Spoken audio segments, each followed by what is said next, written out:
વચનામૃત ક્રમાંક 2 પુષ્પમાળા વાક્ય 74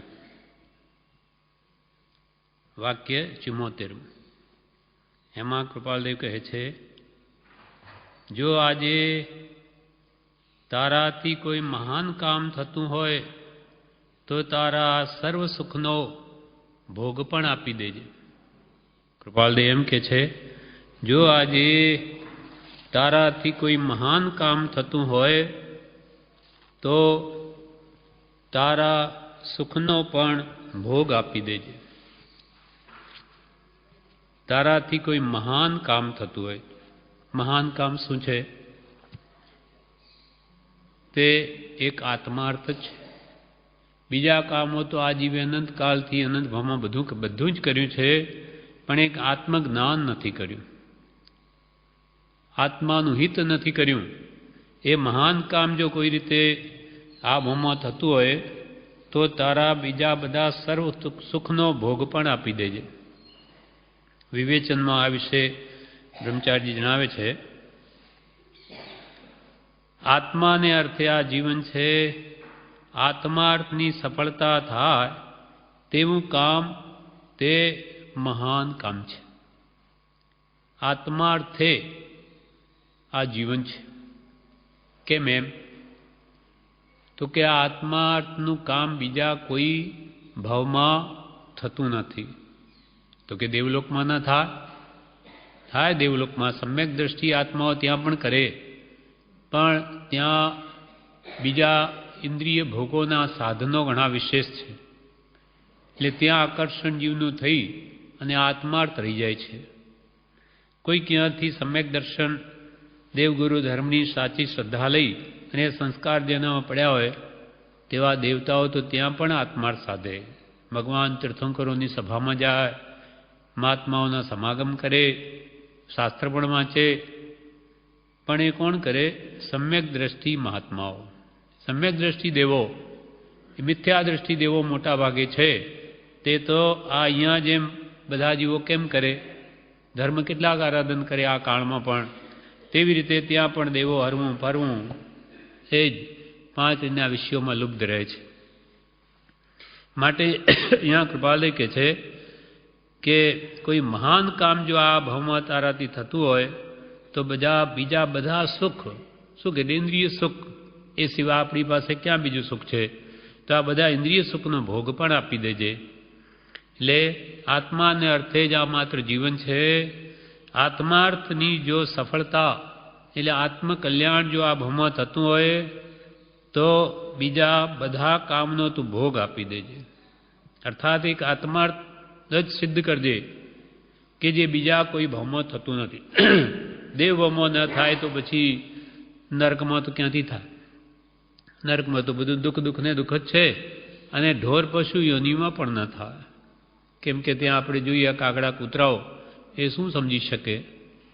વિચારોની બુદ્ધિ ઓછી, બાકી તો બધું આપણી જેમ જ એમને આંખ નાક કાન બધું જ છે, પણ બુદ્ધિ જ ઓછી. એટલે એ જીવો તત્વ સમજી શકે એવી એમની યોગ્યતા નથી.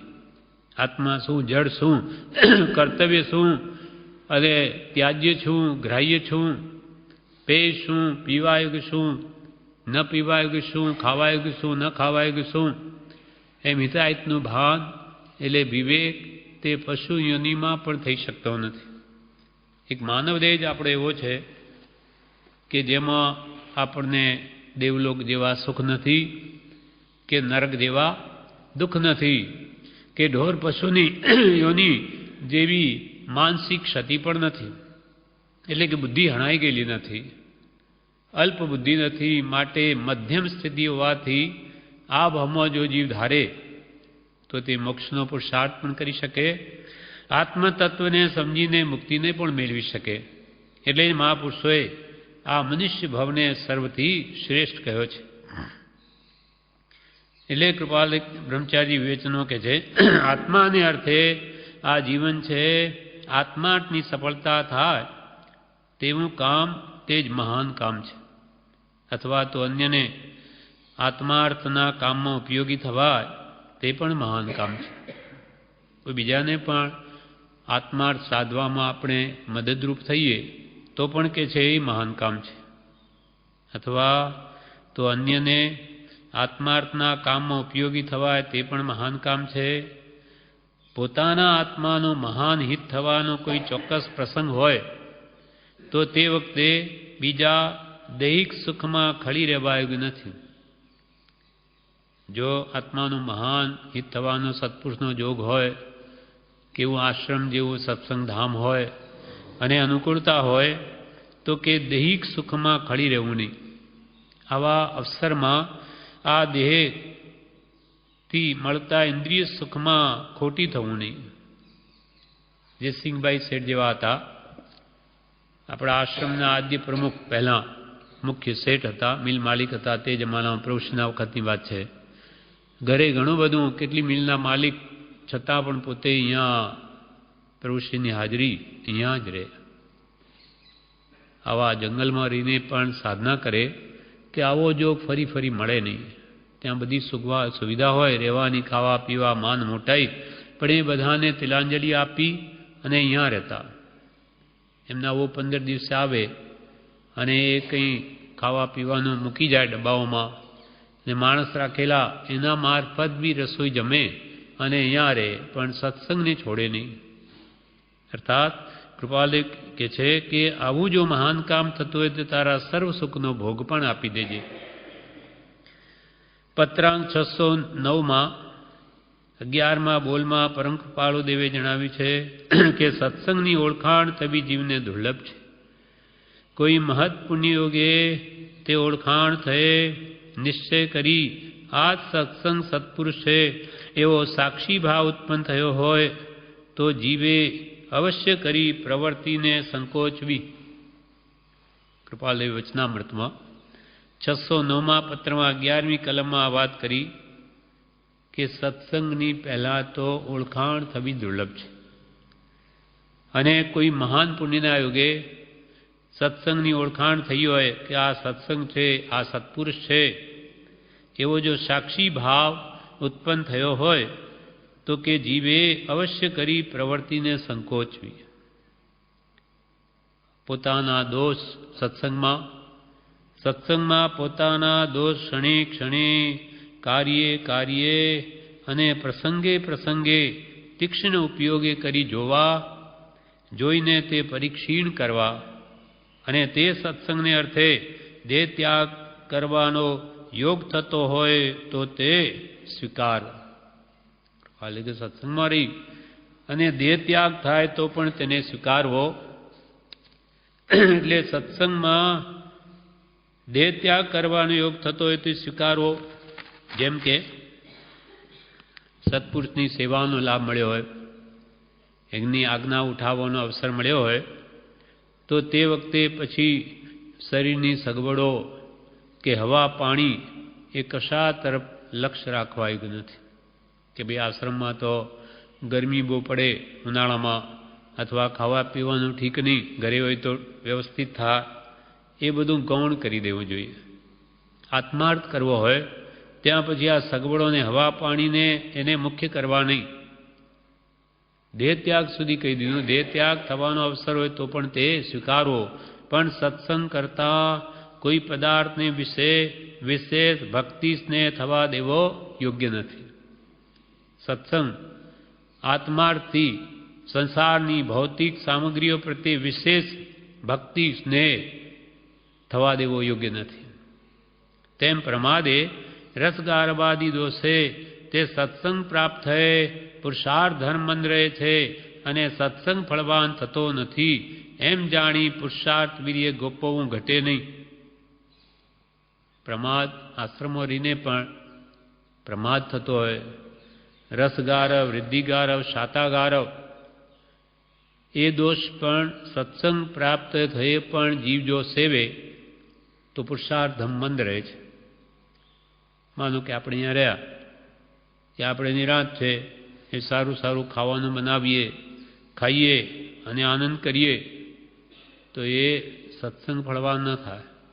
આ બધું છોડી માત્ર આત્માર્થનો લક્ષ્ય રાખીને આ રહીએ તો જ ફળવાન થાય. રસગારો પાછો રસ કરીને એમાં એનો ગર્વ કરે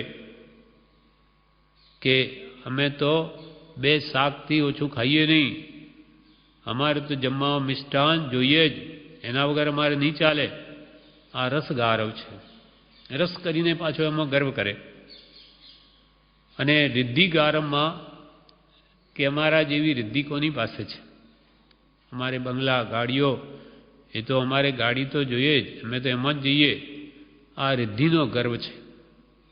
એ પણ કદી કરવો નહીં. એ કરવામાં આવે ગર્વ તો આવતા ભવમાં એ બધી સામગ્રી નહીં મળે, પછી ગરીબ થાય. રસગારવ, રિદ્ધિગારવ અને શાતાગારવ. સુખશીલીયું જીવન જીવે, શાતામાં જીવવાનો જેનો લક્ષ્ય હોય એ પછી કંઈ પણ દુઃખ આવીએ એનાથી સહન થાય નહીં. માટે કે આ બધા દોષો મૂકી દઈ માત્ર આત્માર્થે સત્સંગમાં રહેવું તો જ સત્સંગ ફળવાન થાય છે. એમ જાણી પુરુષાર્થ, વીર્ય ગોપવું ઘટે નહીં. એટલે સત્સંગમાં રહી અને પોતાનો પુરુષાર્થ જેટલો થઈ શકે કરવો, પણ એ વીર્યને, શક્તિને ગોપવી નહીં. એટલે આ વાક્યમાં કૃપાલદેવ શું કહેવા માંગે છે કે જો આજે તમારાથી કોઈ મહાન કામ થતું હોય તો તારા સુખનો પણ ભોગ આપી દે. આત્માર્થ થતું હોય તો બીજા બધા સુખ ગૌણ કરી અને આત્મકલ્યાણ અવશ્ય કરી લેજે. કેમ કે મનુષ્ય ભાવ સિવાય બીજે ક્યાંય થતું નથી. વળી અંબાલાલભાઈ જવાય તો છોટાભાઈ ખંભાતવાળા, જે કૃપાલથી જ્ઞાન પામ્યા, અંબાલાલભાઈ, એ એમના સૈયારી મિત્ર છોટાભાઈ, એમને વચન લીધેલું કે મારું સમાધિમરણ કરાવજો. પછી છોટાભાઈને પ્લેગ લાગુ થયો તો પણ અંબાલાલભાઈ એમની સેવા કરી કે ભાઈ મને આ ચેપી રોગ છે, લાગી જશે અને હું મરી જઈશ, એવો ભાવ નહીં કર્યો. એમની સેવામાં રહ્યા તો એમને પણ પ્લેગ લાગુ પડ્યો, છતાં પણ ઠેઠ સુધી એમની સેવા સાચવી છે. એટલે બંનેના સમાધિમરણ થયા. ફરી એક ભાઈ હતા, એમનું પણ સાથે સમાધિમરણ થયું.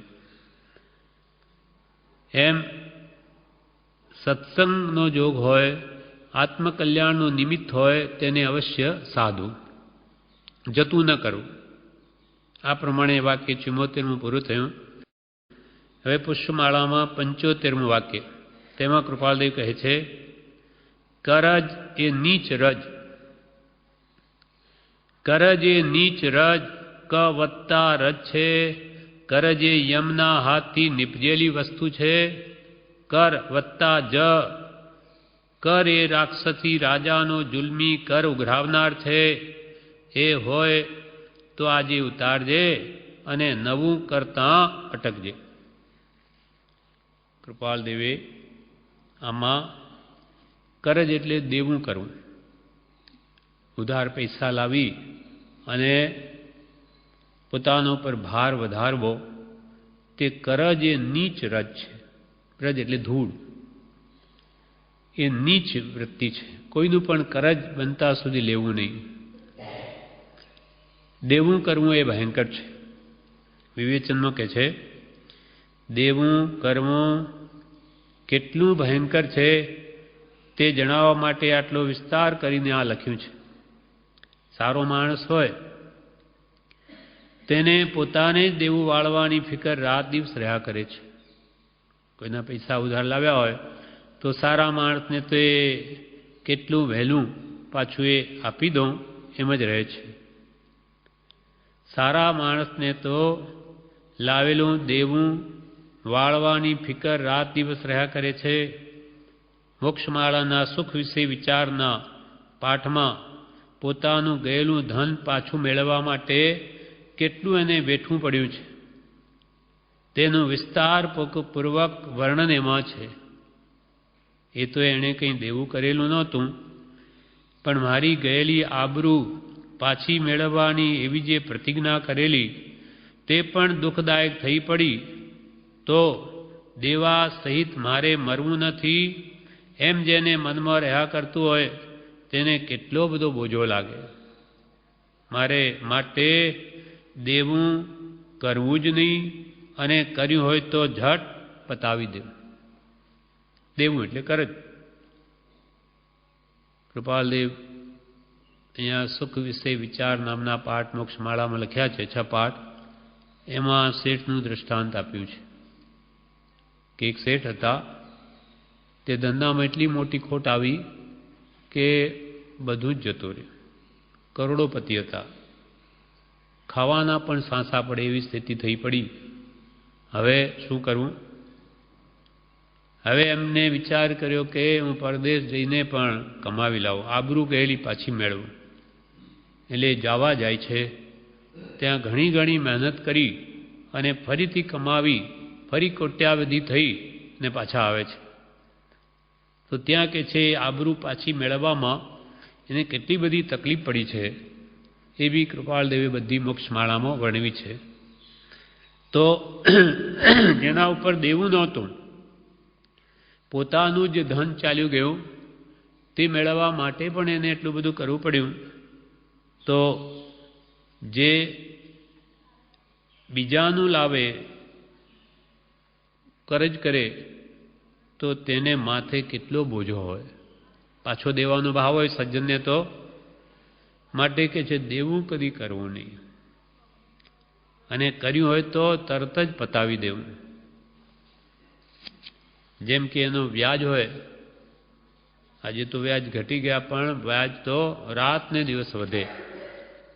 એકવાર કરજ લાવ્યા એટલે એનું વ્યાજ તો ચાલુ જ થઈ ગયું. એટલે કરજ કરવું જ નહીં, અને કરવું તો શીઘ્ર પતાવી દેવું. પછી કે છે કર પ્લસ જ એ યમના હાથની નિપજેલી વસ્તુ છે. યમ, યમ એટલે કાળ, યમરાજા. કરજ એ યમના હાથની નિપજેલી વસ્તુ છે, એટલે મરણ આપે એવી છે. કોઈની વસ્તુ કે પૈસા લઈને ન આપીએ તો સામો માણસ પણ આપણા પ્રત્યે વેર ભાવ રાખે કે મારા પૈસા આપતો નથી. ધન એ પ્રાણ ગણાય છે. 10 પ્રાણ એ શરીરના જે છે, 5 ઇન્દ્રિયો, 3 બળ, આયુષ્ય અને શ્વાસોશ્વાસ એ 10 પ્રાણ કહેવાય છે. અને આ ધન 11મો પ્રાણ કહેવાય છે. એટલે ધન જાય તો માણસને અત્યંત દુઃખ લાગે છે. માટે જેનું ધન કોઈ લઈ લે ને પાછું આપે નહીં તો એના પ્રત્યે વેરભાવ પણ થઈ જાય છે. અને દેવું પતાવ્યા વગર મરી જાય તો પરભવમાં પણ તેને દેવું આપવું જ પડે છે. પરભવમાં ઝાડ થઈને પણ આપે. જેમ કે ઝાડ થયું, એની પાસે બીજા નાના નાના ઝાડ થાય, એ મોટા ઝાડના રસમાંથી ચૂસી લઈ લે રસ. એમ અહીંયા કે છે કે દેવું પતાવ્યા વગર મરી જાય તો પરભવમાં પણ ઝાડ પાસે નવું ઝાડ થયું હોય તેને આપીને પણ દેવું પતાવવું પડે છે. જેમ કે મોટું ઝાડ હોય, તેનો રસ બાજુમાં નવું ઝાડ ઉગ્યું હોય તે ચૂસીને જીવે. જેમ પૈસા ચૂસીને લીધા હોય, કે કોઈને છેતરીને લીધા હોય, કે થાપણ ઓળવી હોય, આપણે અહીંયા કઈ વસ્તુ મૂકી હોય ને પછી કે તમે ક્યાં મૂકેલી, ક્યારે મૂકી, એ થાપણ ઓળવી કહેવાય. તો તે પૈસા પરભવમાં પણ જરૂર એને પાછા આપવા જ પડે છે. અને આપવા માટે કોઈને ત્યાં ઢોર થઈને, પશુ થઈને, નોકર થઈને પણ એ વાળવું જ પડે છે. કોઈનું દેવું હોય તો એને ત્યાં નોકર થઈને કે પશુ થઈને પણ એ મહાપુરુષો કે દેવું વાળવું પડે છે. માટે કે છે કદી પણ કરજ લેવું નહીં, એ નીચ રજ છે. યમના ઘરની ઉપજેલી વસ્તુ છે. યમે જેમ ગળું પકડ્યું હોય તેના જેવું આ કરજ છે. માટે કદી પણ કરવું નહીં. કર વત્તા જ એટલે કર એ રાક્ષસી રાજાનો જુલ્મી કર ઉઘરાવનાર છે. દેવું ન પત્યું હોય તો એના પર લોકો કેસ કરે અને અંતે જપ્તી પણ લાવે. તે જપ્તી કરનારને કંઈ દયા હોતી નથી. પૈસા આપવાના ન હોય આપણી પાસે અને પેલો સરકારથી કુડકી જપ્તી લાવ્યો હોય તો આપણું ઘર, વસ્તુ, કપડાં, ઘરેણાં એ બધું લીલામ કરી દે, હરાજી કરી દે અને આપણી પાસેનું બધું લઈ લે. આપણી આબરૂ ખોઈને આપણને પણ આપવું પડે બધું. તો મહાપુરુષો કે એવું કદી કરવું જ નહીં કે જેથી ભવિષ્યમાં આપણા ઉપર પેલો આ સરકાર મારફત પણ જપ્તી લાવે, કુડકી લાવે અને બધું આપણું લીલામ કરીને વેચી દે. એવા કામ કદી કરવા નહીં કે જેથી આર ધ્યાનનો વખત આવે. માટે અહીંયા કહ્યું કરજ હોય તો આજે ઉતારજે અને નવું કરજ કરતાં અટકજે. નવું દેવું કરીશ નહીં અને હોય તો એને શીઘ્ર પતાવી દે. આ પ્રમાણે આ 75મું વાક્ય પૂરું થયું. હવે વાક્ય 76. દિવસ સંબંધી કૃત્યનો ગણિત ભાવ હવે જોઈ જા. દિવસ સંબંધી કૃત્યનો ગણિત ભાવ હવે જોઈ જા. સાંજે જેમ પ્રતિક્રમણ કરે તેમ આખા દિવસના બધા કૃત્યોનો ગણિત એટલે જેટલા ગણી શકાય તેવા મુખ્ય મુખ્ય કાર્યોનો વિચાર કરી જા. જેમ વેપારી ધનની અગત્યતા ગણે છે તો તેને માટે રોજ નામું લખે અને વેપાર કેમ ચાલે તે ભણી દ્રષ્ટિ રાખે કે લાભ થાય છે કે નુકસાન. તેમ જીવનની જેને કિંમત સમજાઈ હોય તે દરેક દિવસ આપણો કેમ જાય છે તેનો વિચાર કરે છે અને જતા દિવસના અનુભવથી આવતો દિવસ કેમ ગાળવો તેનો ક્રમ નક્કી કરે છે. કૃપાલદેવે શું કહ્યું? દિવસ સંબંધી કૃત્યનો ગણિત ભાવ હવે જોઈ જા. દિવસ પૂરો થયો તો સાંજે આજે આપણે આખા દિવસ શું કર્યું એનો વિચાર કરી જા. એમ આખો દિવસ વેપાર કર્યો હોય તો સાંજે વેપારી શિલક જુએ કે ભાઈ શું થયું, બરોબર વેપાર થયો કે નહીં, અને રોજ નામું લખે. વેપાર કેમ ચાલે છે ધ્યાન રાખે. પછી દિવાળીએ માર્ચમાં નફા નુકસાનનો હિસાબ કાઢે, બેલેન્સ શીટ કરે. એમ જેમ એ પૂરી કાળજીથી ધંધો કરે તેમ આપણો દિવસ આખો સામે કેવી રીતે વ્યતીત થયો. સારા કામમાં ગયો, કંઈ આત્માનું હિત કર્યું, ભક્તિ, સત્સંગ, સ્વાધ્યાય કંઈ કર્યો કે માત્ર આ પૈસા કે વ્યવહારમાં જ પૂરો થયો કે વાતોમાં જ પૂરો થઈ ગયો. દિવસ સંબંધી કૃત્યનો ગણિત ભાવ હવે જોઈ જા, જેથી તને ખબર પડે કે આજનો દિવસ કેવો ગયો. તેમાં જે ભૂલો થઈ હોય તે કાઢીને આવતો દિવસ સુધારી લેવો. હવે વાક્ય 77. સવારે સ્મૃતિ આપી છે છતાં કંઈ અયોગ્ય થયું હોય તો પશ્ચાતાપ કરીને શિક્ષા લે. અમુક બાબદો કરતાં અટકજે કે અમુક વિચાર કરીને આ પ્રમાણે દિવસમાં પ્રવેશ કરજે એમ ચેતાવવા માટે ભૂલો ન થાય એમ પહેલાં અનેક વાક્યો કહ્યા. હવે કૃપાલે કહે છે કે કોઈ અયોગ્ય થયું હોય, કોઈ ભૂલ પણ થઈ જાય તો બીજા દિવસે એવી ભૂલ ન થાય તેના માટે પશ્ચાતાપ કરીને શિખામણ લે કે ભૂલ થઈ તે થઈ પણ હવે નહીં થવા દો. એકલો પશ્ચાતાપ કરે અને ફરી એવી ભૂલો કર્યા કરે અને ફરી પશ્ચાતાપ કરે તેથી જીવન સુધરતું નથી. રોજ ભૂલા કર્યા કરે, રોજ પશ્ચાતાપ કરે તેથી કાંઈ વળે નહીં. એના જીવનનો ફરક પડે નહીં. જીવનો ઉતારવા માટે એ વાત લક્ષ્યમાં લઈ અને તે પ્રમાણે વર્તવું જોઈએ, દોષોને કાઢવા જોઈએ. એના પર એક દ્રષ્ટાંત છે. એક કુંભાર માટલા બનાવતો હતો. તે એક છોકરો સામે બેઠો, બાળક. તે જ્યારે માટલું ઘડીને ચાક ઉપર તૈયાર કરે કે પેલો બેઠો એક તાકીને એક કાંકરો મારી દે અને એ માટલું ફોડી નાખે. ત્યારે પેલો કુંભાર કે ભાઈ શું કરે, તું આવું શું કરે, આવું કર નહીં. ત્યારે પેલો છોકરો શું કહે જૈનનો છોકરો એ શું કહે, મિચ્છામિ દુક્કડમ, મિચ્છામિ દુક્કડમ, માફ કરજે, ભૂલ થઈ. ફરી પેલું બીજું માટલું ઘડીને તૈયાર કર્યું કે ફરી કાંકરો તાકીને ફોડી નાખ્યું. એટલે ફરી પેલો કે અરે શું કરે, આ માટલું ફૂટી જાય, તો કે મિચ્છામિ દુક્કડમ. આમ 3-4 વાર આવું કરતા જોઈ આ કુંભારને થયું કે આ છોકરો આવી રીતે માને એવો નથી. એટલે શું કર્યું, એણે એક કાંકરો લઈ અને છોકરા પાસે ગયો, એના કાનમાં મૂકીને આમ મરડ્યા કરે કાન એનો. એટલે પેલો છોકરો બૂમ મારે, એ મને દુખે છે બહુ, કે તો કે મિચ્છામિ દુક્કડમ. અને ફરી પાછો કાંકરો લઈ અને એ રીતે જે કુંભાર પાછો એનો કાન મરડવા માંડ્યો.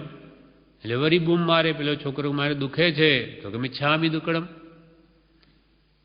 આમ 3-4 વાર કર્યું. એટલે પેલો છોકરો કે શું મિચ્છામિ દુક્કડમ, મિચ્છામિ દુક્કડમ? તો કે તારો જેવો મિચ્છામિ દુક્કડમ એવો મારો. તું મારા માટલા ફોડી નાખે, તને ભાન નથી, અને જ્યારે કહું ત્યારે કે મિચ્છામિ દુક્કડમ. તો કે હવે નહીં કરું, હવે મને સમજાઈ ગયું. પોતાના જીવનમાં આવ્યું, કાન દુખવા લાગ્યો એટલે કે હવે સમજાયું. તેમાં હજી આવા અનેક કૃત્યો કર્યા કરે અને પાછો હટે જ નહીં, તો એ આત્મશુદ્ધિ કે જીવન શુદ્ધિ કેવી રીતે થાય? એટલે અહીંયા કહે છે, પશ્ચાતાપ કરીને પણ એ ભૂલો વારંવાર જો જીવ કર્યા જ કરે તો એથી એનું જીવન સુધરતું નથી. માટે એવા દોષ ન કરવાની શિખામણ લે. એકવાર ભૂલ થાય, માફી થાય, 2 વાર, પછી વારંવાર ભૂલો થયા જ કરે તો કેવી રીતે માફ થાય? ભૂતકાળ કી ક્ષમા સફળ જબ હોય ભવિષ્ય કી પ્રતિજ્ઞા. ભવિષ્યમાં નહીં કરવું એના માટે તો આ પ્રતિક્રમણ છે. પ્રતિ એટલે પાછા, આક્રમણ એટલે હટવું, પાપથી પાછા હટવું. પાછો હટે જ નહીં અને રોજ મિચ્છામિ દુક્કડમ આપ્યા કરે તો એ જીવનું કલ્યાણ કેવી રીતે થાય? આના દોષો કેવી રીતે જાય? કોઈ માણસને બરોબર લાગી ગયો હોય તો એમ કહેવાય કે એને શિક્ષા લાગી. જેને અનુભવથી, જેમ આ છોકરાને અનુભવથી થયું કે આવી રીતે કરવામાં દુઃખ છે, ત્યારે એને છોડ્યું. એવી રીતે બીજું દૃષ્ટાંત શાસ્ત્રોમાં અચંકારી ભટ્ટાનો આપે છે. અચંકારી ભટ્ટા જે એક શેઠની પુત્રી છે, પણ બહુ લાડમાં રાખેલી છે. 5 ભાઈઓ ઉપર એક જ બેન છે. એટલે એના પિતાએ એવું કહેવડાવ્યું બધાને કે મારી છોકરી તો એને જ હું આપીશ કે જે એને કદી ટૂંકારો આપે નહીં, તુકારાથી નહીં બોલાવે. અને એ કે એમ કરે આ પ્રમાણે કોઈ એને લે નહીં. કોણ એની સાથે લગ્ન કરે? એ કેમ કરવું ને એને તુકારાથી બોલાવી નહીં, એવી રાજા બાદશાહીની જેમ એને રાખવી એ બને નહીં. પણ એક મંત્રીએ એવો વિચાર કર્યો કે શેઠની પુત્રી છે, પુત્રી ગુણવાન છે, સ્વરૂપવાન છે, તો એની સાથે આપણે લગ્ન કરીએ, પછી ભલે ને એને તુકારો નહીં આપીશું, શું ફરક પડે આપણે? એમ કરીને એની સાથે લગ્ન થાય છે. હવે લગ્ન કરીને ઘરે આવ્યા પછી એણે શું કહ્યું મંત્રીને કે તમે ગમે ત્યાં જાઓ, તમારે સૂર્યાસ્ત પહેલાં ઘરે આવી જ જવું, એથી રાત્રે બહાર રહેવું નહીં. એટલે એ પ્રમાણે રોજ રાજ દરબારમાંથી મંત્રી આવી જાય છે. આ વાત રોજે આમ થતાં કોઈએ રાજાને આમ કહી દીધું કે તો આ તો એની પત્નીના કહ્યા પ્રમાણે કરે છે. એની પત્ની જેમ કહે ને તેમ જ કરે. પત્ની એમ કહ્યું છે કે સૂર્યાસ્ત પહેલાં આવી જવું એટલે આવે છે. એટલે રાજાએ શું કર્યું, અમુક કામ બતાવી અને 1-1.5 કલાક સુધી મોડું કર્યું ને 2-3 કલાક કાઢી નાખ્યા. રાત્રે 10-11 વાગે કંઈ ઘરે જાય છે. પહેલી તો બહુ ગુસ્સે ચડી છે, એકદમ ક્રોધ આવ્યો છે કે આવે ત્યારે એને બતાવી દો. પણ એ ક્રોધમાં એને કંઈ બીજું સૂઝ્યું નહીં કે બસ હવે હું અહીંયા નહીં રહું, હવે હું મારા પિયરમાં જ જઈશ, મારા બાપના ઘરે જઈશ. હવે જેવો એ રાતના 11 વાગે આવ્યો, બારણું પહેલાં તો ખખડાવ્યો તો ઉગાડે જ નહીં. માંડ બહુ ઠોક્યું બારણું, એટલે એ પાછળ જ ઊભી રહી બારણાની, અને જેવું બારણું ઉઘાડ્યું કે પેલો અંદર ગયો કે પોતે તરત જ બહાર નીકળી ગઈ. એને ખબર ન પડે, ભલે એને મોટા મકાનમાં શોધ્યા જ કરે. હવે બહાર જઈને રાતના 11-12 વાગ્યા છે, એકલી પોતાના બાપના ઘરે પિયર જવા નીકળી. એ ક્રોધ કશાય મને ભાન નથી કે હું શું કરી રહ્યો છું. ત્યાં રાત્રે એને ચોરોએ પકડી, પછી એને એના જે દાગીણા હતા બધા લઈ લીધા. મંત્રીની સ્ત્રી એટલે લઈ લીધા, અને એને કહ્યું કે તું મારી સ્ત્રી થા. પણ એ સતી હતી. એ કે હું કોઈ દિવસ નહીં થાઉં. એને પ્રયત્નો કરવા છતાં કંઈ ચાલ્યું નહીં, એટલે એને એક રંગરેજને વેચી દીધી. રંગરેજે પણ કહ્યું કે તું મારી પત્ની થા. એને કે હું કોઈ દિવસ આવા કામ નહીં કરું. તો કે અમે તારું લોહી કાઢીશું રોજે, કે 15 દાડે. તો કે ભલે જેમ કરો એ કરો, પણ હું મારું શિયલ ખંડન નહીં જ કરું, ભલે મરી જઈશ. તો આ પ્રમાણે ત્યાં રહે છે. એને દર 15 દિવસે પેલો રંગરેજ એનું લોહી કાઢે, અને કપડામાં એનું કોઈ ભેળ કરે છે, અને પછી ખાવાનું ખવડાવે, પણ 15 દિવસે લોહી કાઢે. એમ કરતાં કરતાં એ સૂકલી લકડી જેવી થઈ ગઈ. તે શહેરમાં એના ભાઈઓ ફરતા ફરતા ત્યાં આવે છે, અને એ ભાઈઓ તો એને ઓળખી ન શક્યા, પણ એ એના ભાઈને ઓળખી ગઈ કે આ મારો ભાઈ છે. એટલે આને બધી વિગત કહી કે મને અહીંયા હું આવી પડી છું, પરવશ છું. એટલે ભાઈ તરત જ એને પૈસા આપીને છોડાવી લે, પછી ઘરે લાવે, અને ખાવા પીવા બધી સગવડ કરી, અને પાછી એને તાજી માજી કરે છે. પાછી મંત્રીને ત્યાં જાય છે. પણ હવે એને એવો પાઠ એને શીખી લીધો કે હું જીવનમાં કોઈ દિવસ પણ ક્રોધ તો ન જ કરું. એની અદ્ભુત દ્રઢતા જોઈ, અને ઇન્દ્રે પણ ત્યાં દેવલોકમાં એની પ્રશંસા કરી. એટલે એક દેવને એમ થયું કે એમ કોઈ કાળે બને નહીં. દેવ તો ગમે તેને ચલિત કરી શકે. એટલે પછી દેવ એની પરીક્ષા કરવા આવે છે, એક મુનિનું રૂપ લઈને. અને એ મંત્રીના ઘરે આવીને એમ કહે છે કે એક મહાત્માને આ અમુક ગુમડું થયેલું છે, એના માટે એ ઘા થયો, એ રૂઝાવવા માટે લક્ષપાત તેલની જરૂર છે. એટલે એક બાટલના લગભગ ₹1,00,000 લાગે. અને એવું કે સાંભળ્યું છે કે આપને ત્યાં છે તો એ આપો. તો એ દાસી પાસે એ બાટલ મંગાવે છે, પણ એ દેવ માયાથી એને ફોડાવી નાખે છે રસ્તામાં. ₹1,00,000 નુકસાન થઈ ગયું. તો કે જા બીજો બાટલ લઈ આવ. ત્યારે બીજો લઈ આવે. એમ કરતાં કરતાં એને 7 બાટલા મંગાવ્યા, 7 ફોડાવી નાખ્યા. છતાં પણ તે અચંકારી ભટ્ટાને કિંચિત માત્ર પણ ક્રોધ ન જ આવ્યો. ત્યારે દેવ પ્રસન્ન થઈને કહે કે ધન્ય છે તમને કે જેવી તમારી પ્રશંસા ઇન્દ્રિય કરી તેવા જ તમે છો. ત્યારે અચંકારી ભટ્ટા શું કહે કે ભાઈ આ મને એનો મેં સાક્ષાત એના કડવા ફળ મેં અનુભવ્યા છે.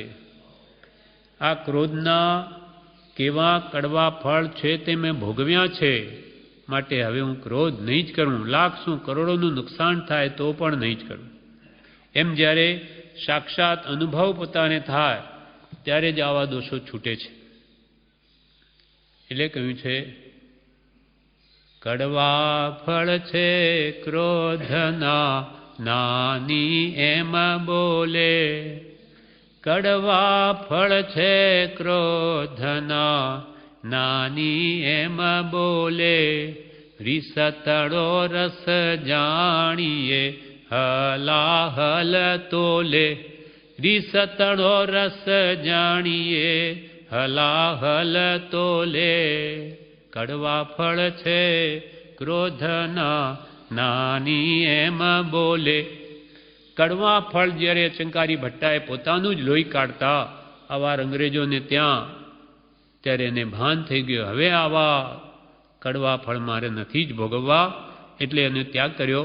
એટલે જ્ઞાની પુરુષો કહે છે ક્રોધના ફળ કડવા જ છે અને હજારો વર્ષનું તપ કરેલું પણ એક બે ઘડી ક્રોધ કરે તો એ બધું જ તપ નાશ પામે છે. જ્ઞાની એમ બોલે રીસ તણો રસ જાણીએ હલાહલ તોલે. હલાલ ઝેર હોય એની સાથે આ રીસનો રસ એને તોલ્યો છે. એટલે જીવનમાં કદી પણ ક્રોધાદિ કશાયો ન જ કરવા. કેમ કે ક્રોધ કરવાથી પોતે પણ દુઃખી થાય અને સામો વ્યક્તિ પણ દુઃખ પામે છે. પોતે બળે અને એના વચનોથી બીજા પણ બળે. માટે કદી પણ ક્રોધને વશ ન થતાં શાંતિ રાખવી. એટલે મહાપુરુષે કહ્યું આગલો થાય આગ તો આપણે થઈએ પાણી. આપણે પાણી જેવા શીતળ થઈએ, શાંતિથી જવાબ આપીએ તો સામા વ્યક્તિનો પણ ક્રોધ કશાય ઘટે છે, એનો મટે છે.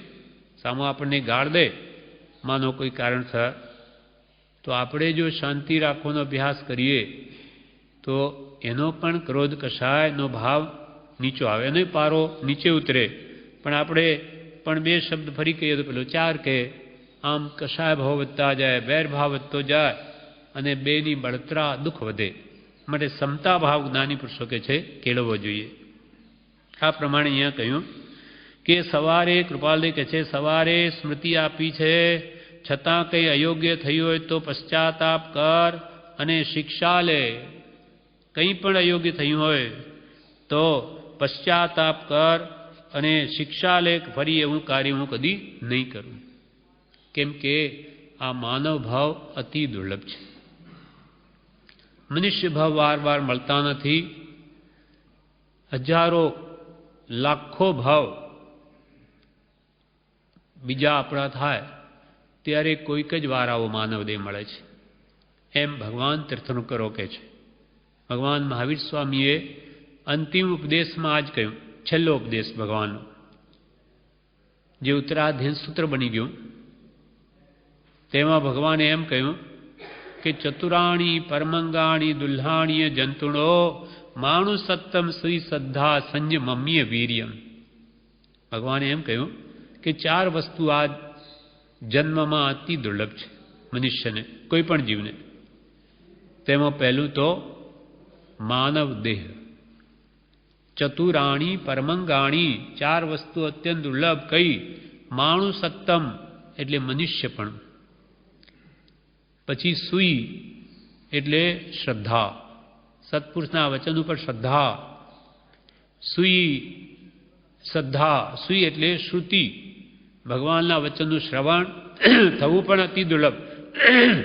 અને ત્રીજું એ વચનો પર શ્રદ્ધા થવી અતિ દુર્લભ. અને ચોથું છે તે સંયમ મમ્મીય વીર્ય. ભગવાને જે પ્રમાણે કહ્યું તે પ્રમાણે આપણું વર્તન થવું, સંયમ આવવો, તે તો અતિ દુર્લભ છે. એમાં સૌથી પહેલા અતિ દુર્લભ ભગવાને શું કહ્યું? તો કે આ મનુષ્યપણું, જે માનવદેહ આપણને મળ્યો એ જ અતિ દુર્લભ છે. ઘણા કાળના પુણ્યના સંચય થયા હોય, એટલે ઘણા ભાવમાં આપણે પુણ્ય કમાવ્યું હોય, એ ભેગું થયું હોય, તેના ફળરૂપે જ આ માનવદેહ મળે છે. કૃપાલદેવ પણ આ વાત એક કાવ્યમાં લખી છે, જેનું નામ જ અમૂલ્ય તત્વ વિચાર, જેનું મૂલ્યાંકન ન થઈ શકે એવો તાત્વિક વિચાર જેમાં મૂક્યો છે. તેમાં પણ કૃપાલદેવ એમ કહે છે કે ઘણા પુણ્યના ઢગલા ભેગા થયા ત્યારે જ તમે આ માનવદેહ પામ્યા છે. તો પણ અરે ભવ્યો, તમે એક પણ આ સંસાર ચક્રનો આંટો ઓછો ન કર્યો. 84 લાખ જીવાનીમાં આપણો આત્મા ભટકે, તો તમે આ માનવદેહ મળ્યો, તમને બુદ્ધિ મળી, તો તમે વિચારીને પણ આ દુઃખો દૂર થાય એવો કંઈ ઉપાય નહીં શોધ્યો? એ આ કાવ્યમાં કહે છે. બહુ પુણ્ય કેરા પુંજથી શુભ દેહ માનવનો મળ્યો. બહુ પુણ્ય કેરા પુંજથી શુભ દેહ માનવનો મળ્યો. તો એ અરે ભવ ચક્રનો આંટો નહીં એકે ટળ્યો. તો એ અરે ભવ ચક્રનો આટો નહીં એકે ટળ્યો. બહુ પુણ્ય કેરા, પુણ્ય એટલે એના સંચયથી ઢગલાથી આ માનવ દેહ મળ્યો તો એ અરે આશ્ચર્યકારક અરે શબ્દ વાપર્યો. તો એ અરે ભવચક્રનો સંસારરૂપી ચક્ર 84 લાખ જીવાયુનું છે તેનો આટો એક પણ નહીં ટળ્યો. એટલે કે તમે એ સંબંધી કંઈ વિચાર પણ ન કર્યો. એવી જ રીતે પૂજામાં પણ 12 ભાવનાની પૂજામાં આવે છે કે આપણને કેટલી સામગ્રીઓ બધી મળી આવી છતાં પણ એનો મહાપુરુષો કે હજુ વિચાર નથી આવતો તો આ બધું મળેલું વ્યર્થ જશે. અનાદિકાલના પરિભ્રમણમાં આ જીવને ભગવાન વિતરાગનો માર્ગ મળવો અતિ દુર્લભ છે. આ વિશ્વમાં કેટલા ધર્મ ચાલે, ખ્રિસ્તી ધર્મ, મુસલમાન ધર્મ, વેદાંત, વૈષ્ણવ અને બાજુ જૈન. વિતરાગ ભગવાન મહાવીરનો ઉપદેશેલો માર્ગ તે આપણા હાથમાં આવો તે તો અતિ દુર્લભ છે. માટે 12 ભાવનાની પૂજામાં એમ કહ્યું કે ભગવાન આપનો આ દર્શન મને થયા આ કાળમાં તે તો મારું ભાગ્યનો ઉદય થયો. કેમ કે અનાદિકાલથી હું કર્મ મેલથી આ સંસારમાં કર્મ જેમ નચાવે તેમ નાચ્યા કરતો હતો. નાથ તેરો દર્શન દુર્લભ પાયો, નાથ તેરો દર્શન દુર્લભ પાયો, હારે મોકું કર્મ ન ઠારે નચાયો, નાથ તેરો દર્શન દુર્લભ પાયો. નાથ એટલે હે ભગવાન આપના દર્શન મને અતિ દુર્લભ થઈ પડ્યા હતા. કેમ કે જ્યારે હું એકેન્દ્રીમાં હતો, બેન્દ્રીમાં હતો, તેન્દ્રી, ચોરેન્દ્રી, ત્યાં તો મારી આંખ જ નહોતી. ત્રેન્દ્રી સુધી 4 ઇન્દ્રિયનો જીવ થાય ત્યારે જ આંખ આવે. જેમ કે આ કીડી મકોડા છે એમને આંખ નથી, એમને શરીર, મોઢું અને નાક આ 3 જ વસ્તુ છે. આંખે નથી ને કાને નથી. એ 3 ઇન્દ્રિય જીવો છે. તો આપણે તો આંખ પણ છે, કાન પણ છે, આ 5 ઇન્દ્રિયો આ કાગડા કૂતરાઓની છે. તો એમને બુદ્ધિ નથી. એ બુદ્ધિ પણ આપણને મળી છે. હવે એ બુદ્ધિનો ઉપયોગ આપણે આપના એના હિત માટે, પોતાના હિત માટે જો ન કરીએ તો આ મનુષ્ય ભાવ બધો નિરર્થક ચાલ્યો જાય. વળી આચાર્ય કહે છે કે એક તો આ ભવમાં મેં અત્યંત દર્શન દુર્લભ આપનો પાયો, નહીં તો 4 ગતિમાં કર્મ જ રઝળતો હતો કર્મના કારણે. પછી કહે છે ભવ ભટકત 10 દ્રષ્ટાંતે દુલ્લહો નર ભવ પાયો, આરજ ક્ષેત્રયુતમ કુલ જાતિ, આરજ ક્ષેત્ર ઉત્તમ કુલ જાતિ, દુલ્હી નિરોગી કાયો, નાથ તેરો દર્શન દુર્લભ પાયો. ભવ ભટકત આપણો આત્મા ક્યાં હતો અનાદિકાલથી? કઈ મોક્ષમાં તો હતો નહીં. કેમ કે મોક્ષમાં ગયેલો આત્મા તો ફરી આવે જ નહીં. એટલે 4 ગતિરૂપ સંસારના કોઈ પણ ગતિમાં આપણો આત્મા હતો. હમણાં મનુષ્ય ભાવમાં છીએ. પહેલાં દેવલોકમાં હોઈ શકીએ અથવા નરકમાં હોઈ શકીએ, કાં ઢોર પશુની યોનિમાં હોઈ શકીએ કે મનુષ્યમાં હોઈ શકીએ. પણ મનુષ્ય ભાવ તો અતિ દુર્લભ છે. એકદમ એટલો તરત જ મળી જા એ સહેલું નથી. એટલે ભવ ભટકત 10 દ્રષ્ટાંતે દુલ્હો નરભવ પાયો. 10 દ્રષ્ટાંતથી દુર્લભ છે આ માનવ દેહ. આ ભગવાન મહાવીર સ્વામીએ અંતિમ ઉપદેશમાં 10 દ્રષ્ટાંતો આપ્યા છે. છેલ્લો જ ઉપદેશ. ત્યાર પછી ભગવાન મહાવીર નિર્વાણ પામે છે, મોક્ષે પધારે છે. 16 પહોળની લાગ લગાડ દેશના આપી, રાત દિવસ ભગવાને. તે જ આખું ઉત્તરાધીન સૂત્ર બની ગયું. આખો એટલો બધો ભગવાનનો ઉપદેશ થયો. તેમાં આ ભગવાને 10 દ્રષ્ટાંત આપ્યા છે કે આ માનવ દેહ કેટલો દુર્લભ છે. તેમાં એક દ્રષ્ટાંત એવું આપ્યું કે એક બ્રાહ્મણ છે. એ બ્રાહ્મણ બાળપણમાં ચક્રવર્તીનો મિત્ર થયેલો બ્રહ્મદત્તનો. એટલે પેલા બ્રહ્મદત્તે કહ્યું કે જ્યારે મારે હું ચક્રવર્તી થઈશ અને જ્યારે હું ચક્રવર્તી થાઉં ત્યારે તું મારી પાસે આવજે. ચક્રવર્તી થયા પછી બ્રાહ્મણ એને ત્યાં જાય છે. પછી એ કહે છે કે બોલ માંગ, તારે શું જોઈએ? તો કે હું મારી સ્ત્રીને પૂછીને આવું. બ્રાહ્મણે પોતાની પત્નીને પૂછ્યું કે આપણે રાજા પ્રસન્ન થયો ચક્રવર્તી, તો એની પાસે શું માંગવું? ત્યારે સ્ત્રીએ શું વિચાર્યું કે જો 200-500 જો ગામ માગીશું તો આ મારો પતિ કોઈ બીજી સ્ત્રીને પરણી જશે. એટલે એને એવી બુદ્ધિ વાપરી કે આપણે તો જુઓ બ્રાહ્મણ છીએ ને, આપણે આ ગામને બીજા પૈસાને બધી ઉપાધિ શું કરવી? આપણે તો રાજા પાસે એટલું માંગી લો કે રોજે નવા ઘરે અમને જમાડે અને જમ્યા પછી 1 સોના મોહર આપે. એટલે 1 સોના મોહરમાં આપણું કામ બધું નીકળી જાય અને રોજે રસોઈ કરવી ન પડે અને ભોજન તૈયાર મળી જાય. તો કે તથાસ્તુ, ચક્રવર્તી પાસે માંગ્યું એ પ્રમાણે એને હુકમ થયો. તેની જમવાની શરૂઆત સૌથી પહેલાં ચક્રવર્તીના ઘરથી થઈ. હવે ચક્રવર્તીને ઘેર તો કેવી રસોઈ હોય, એનું કેટલું બહોળું મોટું કુટુંબ. એટલે એને જે ચક્રવર્તીની રસોઈમાં જે સ્વાદ આવ્યો તે કોઈ દિવસ જિંદગીમાં એણે ચાખેલો નહીં. ત્યાર પછી બીજે દિવસે બીજાને ત્યાં જમવાનું. આવી રીતે બધે જમે પણ ચક્રવર્તીના ઘર જેવો ક્યાંય સ્વાદ આવતો નથી. એટલે એના મનમાં એમ થાય છે કે મને ફરી ચક્રવર્તીના ઘરે જમવાનું ક્યારે મળશે?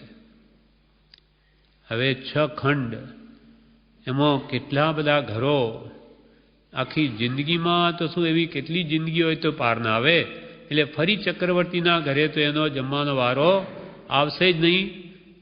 એટલે એમ કહીને આચાર્ય કહે છે કે એકવાર ચક્રવર્તીનું ભોજન પતી ગયું તો બીજી વાર એને વારો આવે નહીં. તેમ માનવ દેહ જો એકવાર હાથમાંથી ચાલ્યો ગયો તો એ ફરી પ્રાણીને માનવ દેહ મળવો અતિ દુર્લભ છે.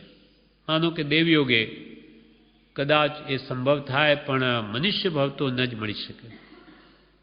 પછી બીજું દ્રષ્ટાંત આપ્યું છે ધાન્યનું. માનવ દેહ કેટલો દુર્લભ છે. તો કે આખા વિશ્વનું બધું ધાન્ય ભેગું કરો. એવો વરસાદ સુકાળ હોય કે બધા દેશોમાં ખૂબ ધાન પાક્યું હોય, એ બધું અનાજ એક ઠેકાણે ભેગું કરો તો કેટલું થાય આખા વિશ્વનું અનાજ?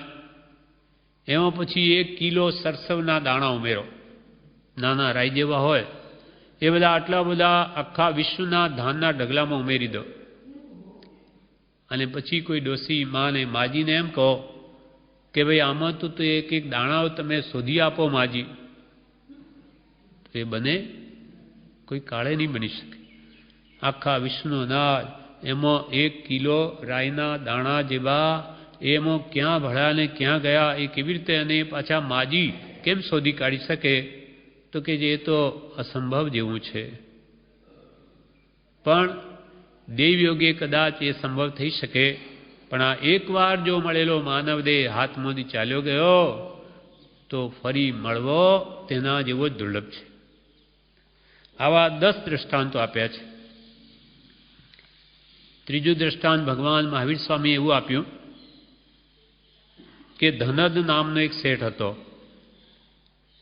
એ પરગામ ગયો ત્યારે એને પુત્રોએ એવું વિચાર્યું કે આપણા પિતા કેવલ રત્નો જ ભેગા કર્યા કરે, જ્યારે બીજા કરોડપતિઓ તો પોતાના મકાન ઉપર જેટલા કરોડ હોય તેટલી ધજાઓ લટકાવે. તે જમાનામાં એવું હશે કે જેટલા કરોડપતિ એના પર જેટલા કરોડ એટલી એના પર ધજા હોય. ત્યારે એણે પણ એવો વિચાર કર્યો કે આપણે પણ રત્નો વેચી અને આપણે આપણા મકાન ઉપર ધજાઓ બાંધીએ અને મોટા શેઠ ગણાઈએ. તેથી જે પરદેશી હીરા માણેક મોતી એની પાસે હતા, જે લેવા આવ્યા એણે તો જે માગ્યા ભાવે વેચી દીધા. આ છોકરાઓને ભાવની પણ કે ખબર નહીં, જેણે જે માંગ્યું વેચી દીધું, જેટલા કરોડ આવ્યા એટલી ધજા ઉપર લબડાવી. અને પછી જોયું કે જ્યારે પિતા આવ્યા જોયું કે આ છોકરાએ તો બધો લક્ષ્મીનો નાશ કરી દીધો, રૂપિયાના 4 આના કરી દીધા. એટલે કહ્યું કે જાઓ, લક્ષ્મીનો નાશ કરનાર, તમે બધા ઘરમાંથી જતા રહો અને જે રત્નો બધાને વેચ્યા બધા પાછા ઘરે લઈ આવો, ત્યારે આવજો, ત્યાર સુધી નહીં. હવે કેવી રીતે બની છે? કયા દેશનો કયો માણસ ક્યારે આવ્યો, કેવી રીતે લઈ ગયો, એ કોઈ કાળે ન બને. એ તો વસ્તુ હાથમાંથી ગઈ. જેમ ગયેલી વસ્તુ તે ફરી પાછી આવી શકે નહીં, તેમ ગયેલો માનવ દેહ ફરીથી હાથમાં આવે નહીં. આટલો અમૂલ્ય માનવ દેહ આપણને મળ્યો છે, જે દેવ દુર્લભ છે. દેવોને પણ ન મળે, સમ્યક દ્રષ્ટિને પણ એના આયુષ્ય ઘણા મોટા હોય. એ જ આવા આ મનુષ્ય દેહમાં આપણે આજે બેઠા છીએ. એક ફરી દ્રષ્ટાંત છે પરમાણુનું. એટલે એક મોટા માણેકનો બનેલો, માણેક, હીરા માણેક મોતી કહીએ, માણેકનો બનેલો મોટો થાંભલો હોય અને કોઈ દેવતા એ થાંભલાનું બારીક ચૂર્ણ કરે અને ચૂર્ણ કરી નળીમાં નાખે, પછી મેરુ પર્વતના શિખર ઉપર એને લઈ જઈ અને દેવતા એ માણેકના થાંભલાનું બનેલું ચૂર્ણ એને ફૂંકે. 1,00,000 યોજન, 99 યોજન તો બહાર છે મેરુ પર્વત. એના ઉપર જઈને એ દેવ ફૂંકે તો એ ભૂકો તો ક્યાંનો ક્યાંય વેરાઈ જાય. તો કે એ ભૂકો બધો ભેગો કરીને ફરી થાંભલો બનાવો, તો કે નહીં બને, એ બની ન શકે. તેમ પ્રમાદથી ગુમાવેલો આ માનવદેહ એકવાર હાથમાંથી ગયો તો ફરી મળવો મુશ્કેલ છે અથવા નહીવત છે. એટલે એવા માનવદેહ, એવી 10 દૃષ્ટાંતો છે. આપણે આટલાથી જ હમણાં વિચારીએ કે આવો મનુષ્ય દેહ જે આપણને પ્રાપ્ત છે, એ જો હાથમાંથી નીકળી ગયો તો ફરી આવો જોગ નહીં આવે. એટલે અહીંયા કહ્યું ભવ ભવ ભત કત 10 દ્રષ્ટાંતે દુલ્લહો નર ભવ પાયો, આરજ્ય ક્ષેત્રયુતમ કુલ જાતિ, દુલ્હી નિરોગી કાયો, નાથ તેરો દર્શન દુર્લભ પાયો. આટલો અમૂલ્ય માનવ દેહ જે આપણને આજે પ્રાપ્ત છે, એટલું જ નહીં, આપણે તો આર્ય ક્ષેત્રમાં જન્મ્યા છે. અમેરિકા, લંડન, આ બધા અનાર્ય ક્ષેત્રો કહેવાય. એમાં જ જન્મી તો આપણે તો આર્ય ક્ષેત્રમાં જન્મ્યા. ભારત આર્ય ક્ષેત્ર છે, તેમાં પાછા ઉત્તમ કુલમાં જન્મ્યા. નીચ હલકી ઢેડ ભીલ ભંગીની જાતમાં જન્મ થયો હોય તો શું કરી શકાય? ત્યાં ધર્મ આરાધન કેવી રીતે થાય? તો ઊંચ કુલ મળ્યું, આર્ય ક્ષેત્ર મળ્યો, ઊંચ પહેલાં તો માનવદેહ મળ્યો, ઢોર પશુની યોનિમાં ન જતા આપણે મનુષ્ય થયા, પછી આર્ય ક્ષેત્રમાં આવ્યા, ઉત્તમ કુલમાં જન્મ્યા, અને આપણી કાયા, શરીર પણ નિરોગી છે. એ પણ રોગી હોય તો શું આરાધના કરી શકીએ? એટલે આરજ ક્ષેત્ર ઉત્તમ કુલ, જાતિ પણ ઉત્તમ, અને આ નિરોગી કાયા પણ પામ્યા. વળી કે છે કોઈ લૂલો હોય, લંગડો હોય, આંધળો હોય, બહેરો હોય, બોબડો હોય, એવું પણ આપણને નથી. 5 ઇન્દ્રિયો પણ આપણને પ્રાપ્ત છે, અને ધન પૈસાનો પણ જોગ છે. ધન પ્રાપ્તિ ન હોય તો પણ ધર્મ આરાધન કરવું મુશ્કેલ થઈ પડે, એને નિવૃત્તિ ન મળે. એટલે ધનની પ્રાપ્તિ એ પણ એક જાતની સમાધિ છે. એ તરફનો વિકલ્પ ન હોય તો એ ધર્મ આરાધન કરી શકે. અને સૌથી વિશેષ અતિ દુર્લભ તે સાચા આત્મજ્ઞાની સદગુરુનો યોગ, તે પણ આપણને આ કાળમાં પ્રાપ્ત છે. અને સિદ્ધાંત ભગવાન મહાવીરના જે છે તે આપણને યથાર્થ રીતે સમજાવનાર આપણી ભાષામાં આવા પુરુષ મળી ગયા. જે કૃપાલદેવ ભગવાન મહાવીરના અંતિમ શિષ્ય હતા, તે આપણી ભાષામાં ભગવાને શું કહેલું તે એમને 900 ભવનું જ્ઞાન હોવાથી એ કહે છે કે ભગવાન મહાવીર એમ કહેતા હતા, એમનું એમ કહેવું હતું. તે આપણને આજે એ સિદ્ધાંત ભગવાન મહાવીરનો સંભળાવે છે. અને એ સમજવાની કંઈક બુદ્ધિ પણ આપણને મળી. સમજવાની જિજ્ઞાસા કે બુદ્ધિ ન હોય તો ગમે એટલો બોધ આપે તો આપણને શું સમજાય?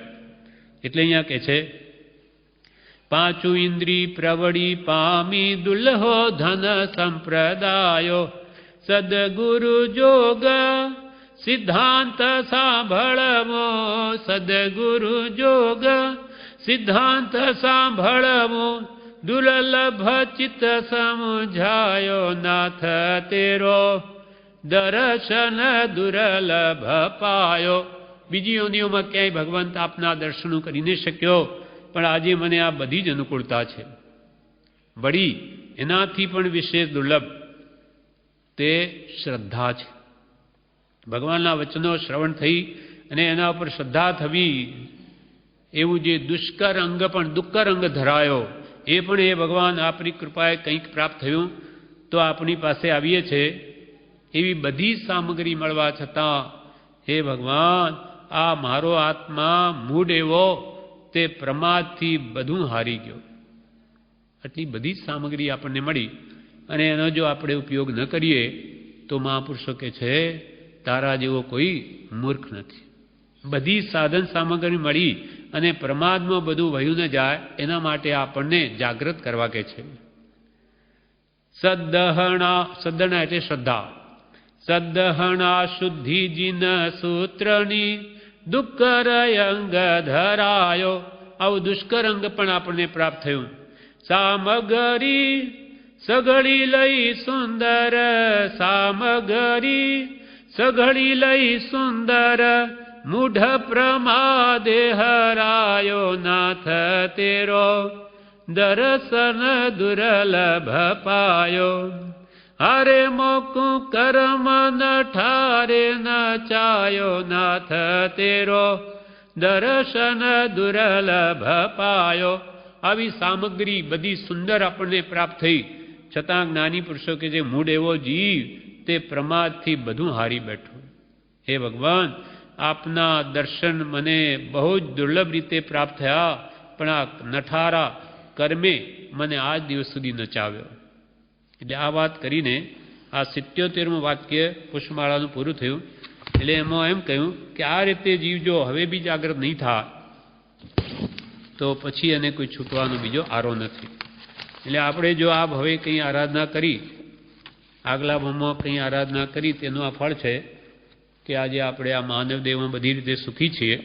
કેમ કે કેટલા આપણા કરતાં બીજા દુઃખી છે, ગરીબો છે, એ પણ આપણા જેવો મનુષ્ય છે, છતાં એમને એવું દુઃખ કેમ?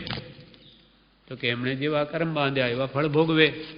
તો આપણે કંઈ સારા કર્મો આગલા ભાવમાં કર્યા છે તેનું ફળ હમણાં ભોગવીએ છીએ.